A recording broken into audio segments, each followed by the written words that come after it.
Now, as promised, we're back with Dr. Andrew White, and I say doctor because he has a few of them. He's not only a medical doctor, but he's also got a PhD from Cambridge. But his book, The Vicar of Baghdad, and here's a picture of it, is just a stunning read. I'm just in awe of it. It's published by Monarch Books, but it describes something that you really want to hear about, friends. And all we can do here is whet your appetite. I've never read it. You've never read it? You wrote it, but you haven't read it. I understand that. Actually, I read the next one in home, but not that one. But the pictures are good. Good pictures. In fact, you know, speaking of pictures, in this book, Faith Under Fire, there we go. I want to show a picture here, and I think I need a little bit of preamble. When you're on the cutting edge like you are in Baghdad, when you're dealing with life and death situations every day, when you have people being killed and maimed right outside your church door, when you don't know if you can travel from one side of the city to the other side safely, it seems that scripture, he shall give his angels charge over thee to keep thee in all thy ways, they shall pick you up lest you dash your foot against a stone, becomes a reality. Now, having said that, I want to show two pictures before you comment. Here's one right here. Okay, now here's a picture. That looks like smoke above the car there. It looks like a bomb has just exploded. But before Andrew comments on that, let me just show you this one too. Look at this picture here. Now what you're looking for there is what appears to be the moon up there. Is that the moon? No, it was angels. Now, whenever we take pictures of angels, we have them all the time. We see them. But they always come out in pictures as bright lights or circles. And, you know, Ezekiel saw these circles. A wheel within a wheel. A wheel within a wheel.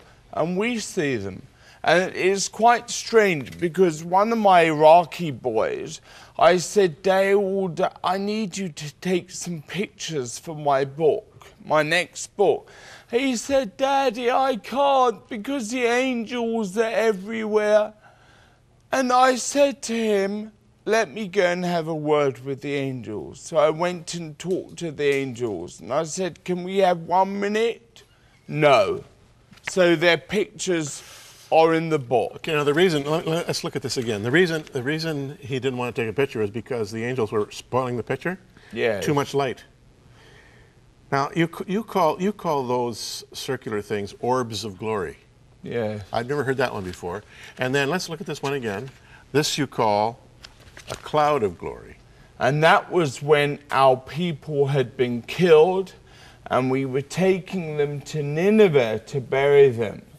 And they are the funeral cards, and around the funeral cards, the cloud of glory came. And it was dark, it was night, but the cloud was there. It's amazing. We see miraculous things all the time. The people are healed, the dead are raised, the angels are with us. Now, I'm sitting across from a medical doctor, a PhD from Cambridge University, a man who lives every day with the challenges of multiple sclerosis, whose life is constantly at risk. And he's sitting here telling me that he not only believes in angels, but he believes that the cloud of glory surrounds his work. Yeah. Because we see it. It's easy. It becomes matter of course for you? Yes. What does it mean to you to have that evidence of the supernatural presence? It means everything because we realize that when we can't do anything, God can do everything.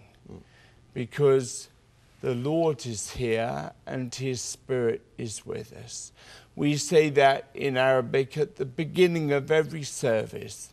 The Lord is here, and people shout back at me, His Spirit is with us. And we see Him with us. And we see His angels with us all the time. Let's back up for a minute. When you were attempting to negotiate peace in the Middle East with regard to Israel and Egypt and Jordan and all of these warring nations. Among others, you met with Yasser Arafat. Met him every week. Met him every week. What did you make of him? Well, at first, he was my enemy because I loved Israel and I saw him as hating it. And then God told me, Jesus said, love your enemies. So, to be honest, I really learned about loving Yasser Arafat through my little boy.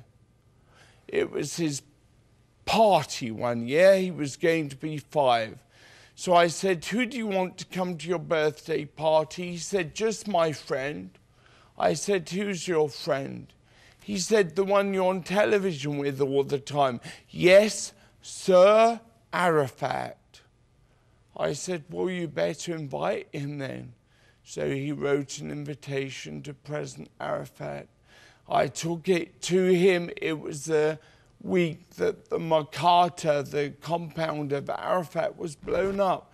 And after about 2 hours when I was leaving, I said, here's an invitation to my son's birthday party.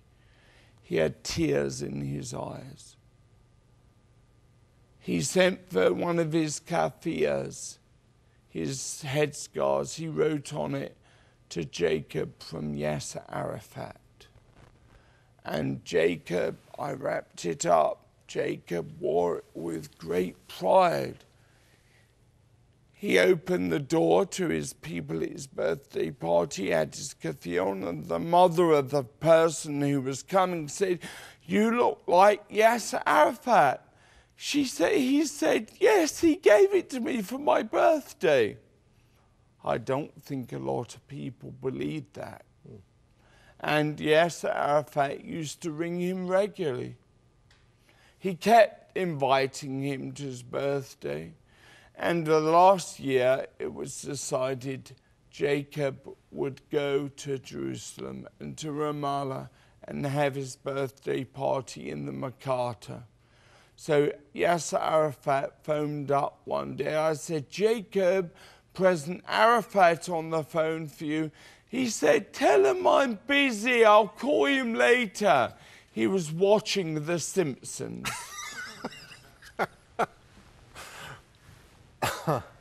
See, there is this side to every story, isn't there? Absolutely. There is the human element. People have to sleep, they have to eat, they have loved ones, they have quiet times, they have moments when they wrestle with the unknown. This is all apart from their Absolutely. Political perspective and or their political bent. And this is a critical factor to keep in mind when you're peacekeeping, is it not? All the time. Yeah. All the time we realize that we are dealing with lives and we have to love. We have to love even people who are not very lovely. We even have to love our enemies who are not in our family. Most of our enemies are in our family. We have to love them as well. But Jesus tells us to love. And that is the most important thing about our work. Love, love, and love. And then we will see the glory of Jesus.